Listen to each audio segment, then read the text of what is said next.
Welcome to Liberable. Behind me is a Nissan 200 STI old spec with just over 100,000 kilometers. Again guys, really awesome stuff happening here. This car was brought to me by Hugo, Nell.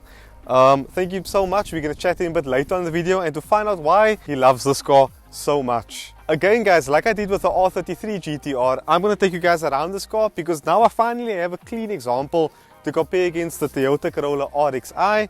And as you can see, there's a huge amount of flies buzzing around me. The Toyota Corolla RXi and the Honda VTEC. So I'd like to see how this car stacks up with those two competitors. Let's start with the design of this car. I must say, it's not like what you'd call a beautiful car or a sexy car, but it is a pretty car. I mean, from the front to the back, there's no denying that this car looks really good. And with these gold forks on it, really complete the car, especially the color contrasting the wheels. It looks really good. Something else to denote with the Nissan Sentra STI, they have these little black arches around the wheels, which denotes it's a 2-liter. And they've also got a different front bumper, different grille, and they've got spotlights in the front as well. The 160 SE also came with spotlights, but these look a bit more aggressive because of the bumper design. This is the Nissan SR20DE engine, not a VVL like everybody thinks. A lot of people think a VVL engine comes in a Nissan Sentra 200 STI. It doesn't. These cars are originally SR20DEs. They make around 105 kilowatt. However, in stock form, I must say they are quite underwhelming. However, with an exhaust, induction kit, some timing advancements and a TPS adjustment, they are pretty brisk. Even some taking down B16A VTECs and Opel C20 LE, Opel C20 XE. So they are pretty brisk engines, especially when fettled with. The one thing to also keep in mind is to always do a fuel pump upgrade in these cars. Getting older, the fuel pumps tend to become all whiny and they don't feel like giving performance anymore. A Marlboro fuel pump should wake them up also quite quickly. This specific car is still driving on a stock fuel pump. The other issue with SR20DEs are, there aren't many, trust me, these are bulletproof engines. The timing chain, the tensioners go and they tend to start rattling a bit. You'll often hear on cold starts they make like a crack sound. This car being such low mileage, I don't think there's issues like that on it. This is the rear end of the Nissan Sentra 200 STI. And if you would give it one quick glance, you'll think it's a 160 GSI. There's not much going on at the back that may make you think it's a 2-liter. What does say it's a 2-liter is that Sentra 200 STI badge, which I always liked. I remember growing up seeing the font and the way the STI was in red. It looked really cool. And even on the side of the car, those STI 200 little badges look quite cool. This car has an exhaust, so you can see the fat exhaust tailpipe and a tow bar, which I don't know, I have a thing for tow bars. I think they save you, especially when someone just busy on their phone and driving into you. All my cars have tow bars. I'm a huge fan of tow bars. He's got a leather wrap there, God knows why. I don't know what Hugo's up to, but okay. The interior of the 200 STI is the only issue I have with it. From plasticky materials to things squeaking and rattling to just everything to touch just doesn't feel nice. So that's my only issue with this car. And look at these beautiful seats. They are soft and comfy, more comfortable than the VTECs. But is it more comfortable than the RXi? I'm not sure. They are softer though. But yeah, I'm loving these seats. They are really comfy. I think let's get out on the road and see what's what. Okay guys, let's go for a spin in the Sentra. I have driven a couple of these cars, so I more or less have a feel for them. However, this car is fairly original, being around 112,000 kilometers. So I wonder what the car, we're about in second gear, temperature is fine, put our foot down a bit. Yeah, VVLs, you see guys, I drive too much VVLs. These have a much more instantaneous feel on low RPM, so you can just,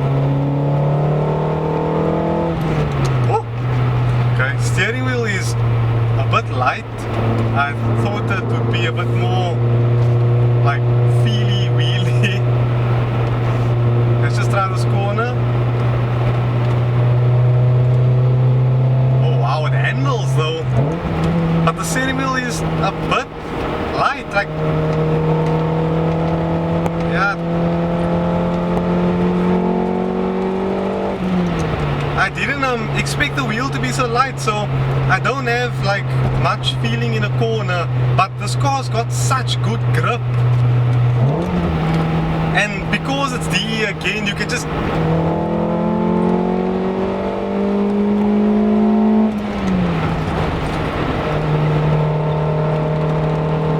Wow, this car is really set up well.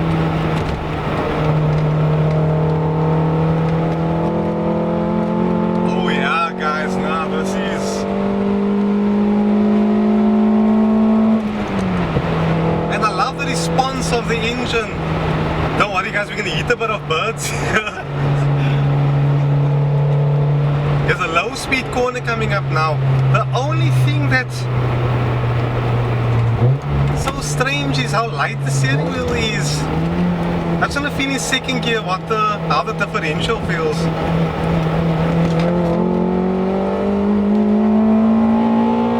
Not bad.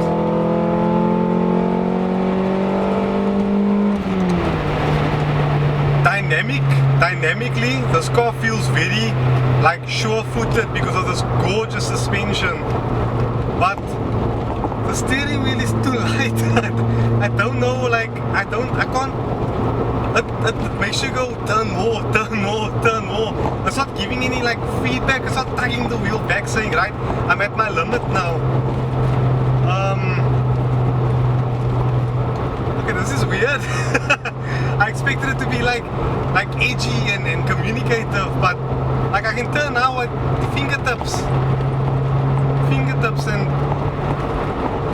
one finger and know exactly, just so very light steering wheel, which is a bit sketchy. Okay guys, we're at a bit of a stop street. I'm gonna try and do a pull away first again and feel how the car responds.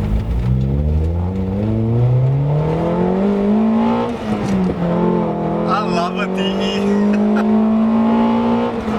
They're such enthusiastic engines.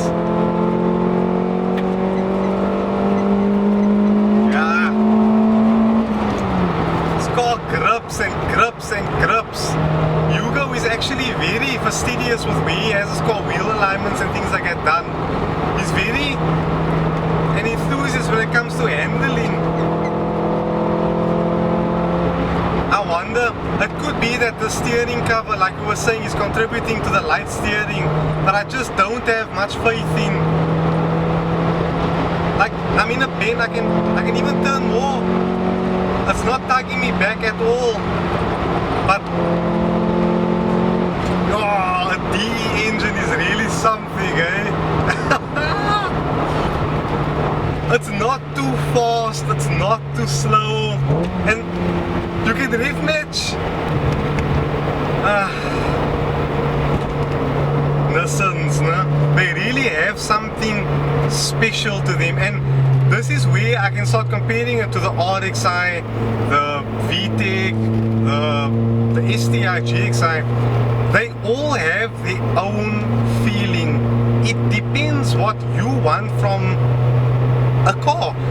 Buy the RXi because you want reliability, you want safety, you want that cost of ownership and availability of parts. Buy the VTEC if you want a truly like a car that wants to go fast all the time. It doesn't have much of a split personality. That car's always open. This car again is a mix of both. It's comfy now at cruising speeds. It's got power on tap. It's fairly easy to maintain. Parts aren't very expensive with DEs, and being a DE, you can point a assault rifle or a shotgun at this engine. It's not gonna break.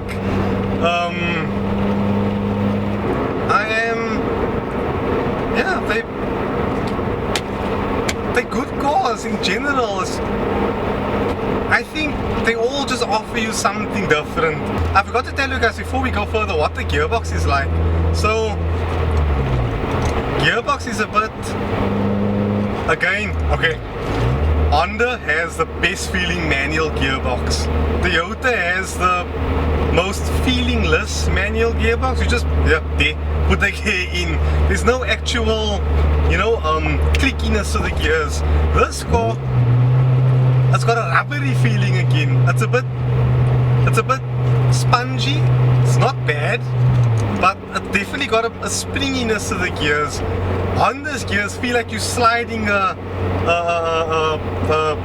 like you're cocking a gun, almost like a clicking sensation that's very, very nice.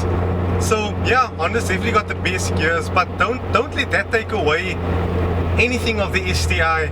That is a good car in its own way, I can tell you guys that now. And just the way Hugo set the suspension up, my word.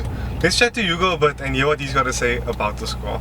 Hugo, how's it, boss? How's it going, right? Lovely, man. Thank you so much for bringing your 200 STI out today. Anytime. I really appreciate it. Hugo, tell me, why did you buy this 200 STI? What made you get into Nissans? Well, I grew up with Nissans. Well, with Nissan, I would rather say it like that. One ton of bucky. And I was all learned to drive with that as well, on my daddy's lap, obviously. I don't know, just since we had the bucky, I love Nissan.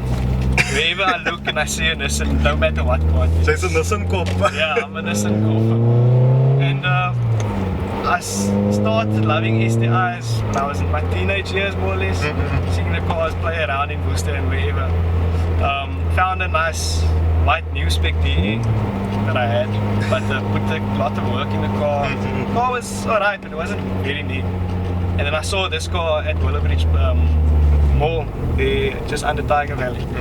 And the car had 71,000 k's on the clock, and I was like, yes, that's it. It's a must-have. It's a must-have. So I made plan, sold the white car, and then bought this car. And then after that, I just completely fell in love. Firstly with the old spec, and secondly with Nissan even more. Just completely took it from me. Awesome, man. Okay, guys, so we're on a bit of a straight road. We can actually put our foot down a bit. We're in second gear. 4.5, like Hugo's saying. Put my foot down.